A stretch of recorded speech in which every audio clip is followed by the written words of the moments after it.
ಮನೆಯಲ್ಲಿ ಈಗ ಕೆಲಸದವ್ರು ಮಾತ್ರ. ತುಳಸಿ ಅವ್ರ ಮನಸ್ಸಲ್ಲೂ ನಿನಗೆ ಅದೇ ಸ್ಥಾನ ಸಿಗೋದು. ಯಾಕಂದರೆ ತುಳಸಿ ಅವಿನ ಮಗ ಅಂತ ಒಪ್ಕೊಂಡಿದ್ದಾರೆ. ಅವಿನೂ ತುಳಸಿ ಅವರನ್ನ ಅಷ್ಟೇ ಪ್ರೀತಿಯಿಂದ ನೋಡ್ಕೊಳ್ತಿದ್ದಾರೆ. ತುಳಸಿ ಅವ್ರಿಗೆ 2ನೇ ಜೀವನ ಸಿಕ್ಕಿದೆ. ಹೊಸ ಗಂಡ, ಹೊಸ ಮಕ್ಕಳು, ಹೊಸ ಮನೆ. ಆ ಸಂದರ್ಭದಲ್ಲಿ ನಿಮ್ಗೆ ಯಾರಿಗೂ ಪಾಲಿಲ್ಲ.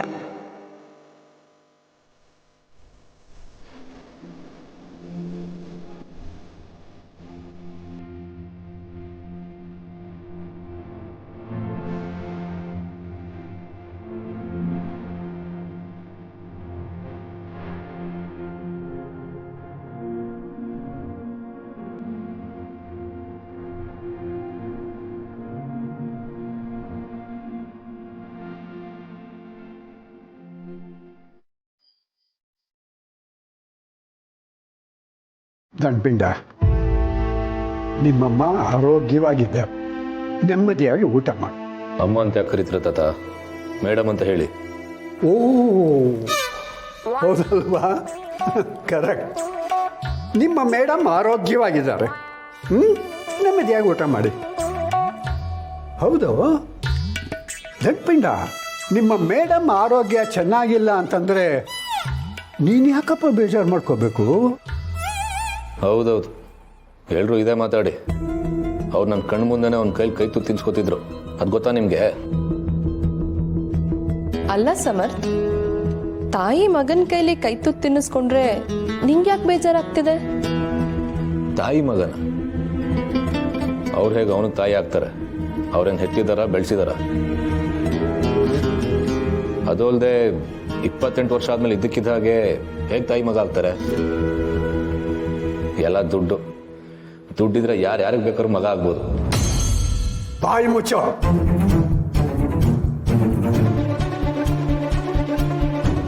ತುಳಸಿ ಏನು ಅನ್ನೋದು ನನಗೆ ತುಂಬ ಚೆನ್ನಾಗಿ ಗೊತ್ತು ಕಣೋ. ಅವಳ ಮೇಲೆ ನಿನಗೆ ಕೋಪ ಇದ್ರೆ ಆ ಕೋಪನ ನಿನ್ನ ಮನಸ್ಸಲ್ಲೇ ಇಟ್ಕೋ, ನನ್ನ ಮುಂದೆ ಹೇಳಬೇಡ. ಅವಳ ಬಗ್ಗೆ ಇನ್ನೊಂದು ಸಲ ಏನಾದ್ರು ಮಾತಾಡಿದ್ರೆ ನಾನು ಸುಮ್ಮನೆ ಇರೋಲ್ಲ. ಏನಂದೆ? ದುಡ್ಡು ದುಡ್ಡು ದುಡ್ಡು ದುಡ್ಡು ಅಲ್ಲ ಕಣೋ. ದುಡ್ಡಿಂದ ಭಾವನೆಗಳನ್ನ ಕೊಂಡ್ಕೊಳ್ಳೋಕ್ಕಾಗುತ್ತೇನೋ? ಏ ದಂಡಪಿಂಡ, ನಿಮ್ಮ ತಾಯಿ ಭಾವನೆಗಳು ಏನು ಅಂತ ನನಗೆ ಚೆನ್ನಾಗೂ ಗೊತ್ತು ಕಣೋ, ನಿನಗೆ ಗೊತ್ತಿಲ್ಲ.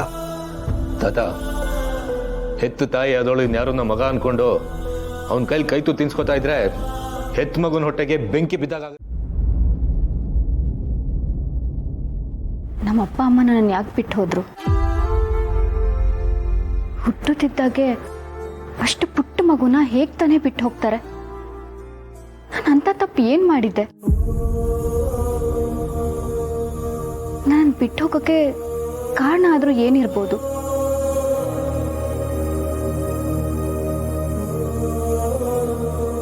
ಅದಕ್ಕೆಲ್ಲ ಎಂಥ ಕಾರಣಗಳಿರುತ್ತೋ ಯಾರಿಗ್ ಗೊತ್ತು? ಕಾರಣಗಳು ಏನೇ ಇದ್ರು ಪುಟ್ಟ ಕಂದನ ಬೀದಿಲಿ ಬಿಟ್ಟು ಹೋಗೋಷ್ಟು ಕಲ್ ಮನ್ಸು ಅವ್ರಿಗೆ ಯಾಕೆ ಬಂತು? ನಮ್ಮ ಅಪ್ಪ ಅಮ್ಮನಿಗೆ ನಾನು ಬೇಡವಾಗಿದ್ನ, ಅಥವಾ ನನ್ನನ್ನು ಸಾಕಕ್ಕಾಗದೇ ಇರೋಷ್ಟು ಬಡತನ ಅವ್ರಿಗಿತ್ತ? ಮದುವೆಗೆ ಮುಂಚೆನೆ ನಮ್ಮಮ್ಮ ನನ್ನನ್ನು ಹೆತ್ತು ಬೀದಿಗೆ ಬಿಟ್ಬಿಟ್ಲ.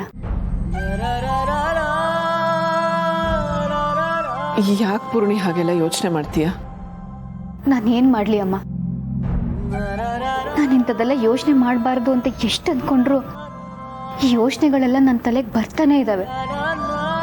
ಅವತ್ತು ಅವ್ರು ಮಾಡಿದ ಒಂದೇ ಒಂದು ತಪ್ಪಿಗೆ ಇಡೀ ಜೀವನ ನಾನು ಕೊರಗ್ತಾನೆ ಇರಬೇಕಾ?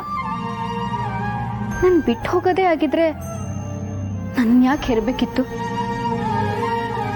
ನಾನು ಹುಟ್ಟಿದ ಗಳಿಗೆಲಿ ಆ ಮನೇಲಿ ಆಗಬಾರ್ದು ಅನಾಹುತ ಆಗಿ ಅದು ನನ್ನಿಂದನೇ ಆಗಿದ್ದು ನನ್ನ ನತದೃಷ್ಟಿ ಅಂತ ನನ್ನನ್ನು ಬಿಟ್ಟು ಹೋಗ್ಬಿಟ್ರ? ಇಲ್ಲ ಯಾವುದೋ ಜಾತ್ರೆಯಲ್ಲೋ ಯಾವುದೋ ಊರಲ್ಲೋ ನಾನು ತಪ್ಪಿಸ್ಕೊಂಡು ಬೇರೆ ಯಾರೋ ನನ್ನ ಕರ್ಕೊಂಡು ಬಂದು ಅನಾಥಾಶ್ರಮಕ್ಕೆ ಸೇರಿಸಿದ್ರ? ಇಂಥ 100 ಪ್ರಶ್ನೆಗಳು ನನ್ನ ತಲೆಯಲ್ಲಿ ಓಡ್ತಾನೆ ಇದೆ. ಇದಕ್ಕೆಲ್ಲ ನಾನು ಉತ್ತರ ಹುಡುಕ್ಲಾ? ನಾನು ಹೆತ್ತವ್ರನ್ನ ಹುಡುಕ್ಲಾ? ಅಥವಾ ಇದನ್ನೆಲ್ಲ ಮರೆತು ನನಗೆ ನೆಮ್ಮದಿ ಸಮಾಧಾನ ಎಲ್ಲಿ ಸಿಗುತ್ತೆ ಅಂತ ಹುಡುಕ್ಲಾ?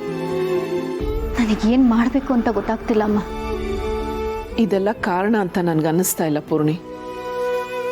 ಇಂಥ ಮುದ್ದಾದ ಮಗು ಜೊತೆ ಬದುಕೋ ಅದೃಷ್ಟ ಅವ್ರಿಗಿಲ್ಲ ಅಂತ ಅನ್ನಿಸ್ತಾ ಇದೆ. ಅಪ್ಪ ಅಮ್ಮನ ನೆನೆಸ್ಕೊಂಡು ನೀನು ಹೀಗೆ ಕೊರಗೋದು ನನಗೆ ನೋಡೋಕ್ಕಾಗ್ತಾ ಇಲ್ಲ ಪೂರ್ಣಿ. ಅವಿ ಕೈ ಹಿಡಿದ ಮೇಲೆ ನಿನ್ನ ಬದುಕು ಬದಲಾಗಿದೆ. ಬದಲಾಗಿರೋ ಬದುಕಿಗೆ ಹೊಂದ್ಕೊಂಡು ನೀನು ಅವಿ ಸಂತೋಷವಾಗಿ ನಗ್ನಗ್ತಾ ಇರಬೇಕು. ಸಂತೋಷ, ನಗು ಇದೆಲ್ಲ ಹೇಗಮ್ಮ ಸಾಧ್ಯ? ಅದೇನೋ ಗೊತ್ತಿಲ್ಲ, ನಾನು ಖುಷಿಯಾಗಿರ್ಬೇಕು ಅಂತ ಎಷ್ಟು ಅನ್ಕೊಂಡ್ರು ನನ್ನ ಕೈಲಿ ಆಗ್ತಾ ಇಲ್ಲ.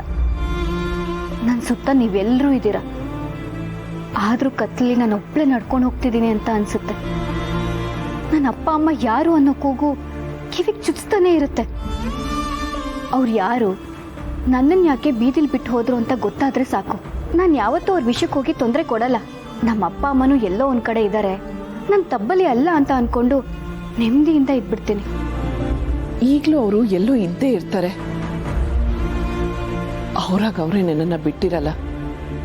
ನೀನೇ ಹೇಳ್ದಾಗೆ ಆ ವಿಧಿ ನಿಮ್ಗಳನ್ನ ದೂರ ಮಾಡಿರ್ಬೋದು. ನೀನು ಯಾವುದೋ ಜಾತ್ರೆಲೋ ಸಂತೆಲೋ ತಪ್ಪಿಸ್ಕೊಂಡಿರ್ಬೋದು. ನಿಮ್ಮ ಅಪ್ಪ ಅಮ್ಮನೂ ಈಗಲೂ ಎಲ್ಲೋ ಒಂದು ಕಡೆ ನಿನಗೋಸ್ಕರ ಹಂಬಲಿಸ್ತಾ ಇರ್ಬೋದು. ನೀನು ಯೋಚನೆ ಮಾಡಬೇಡ.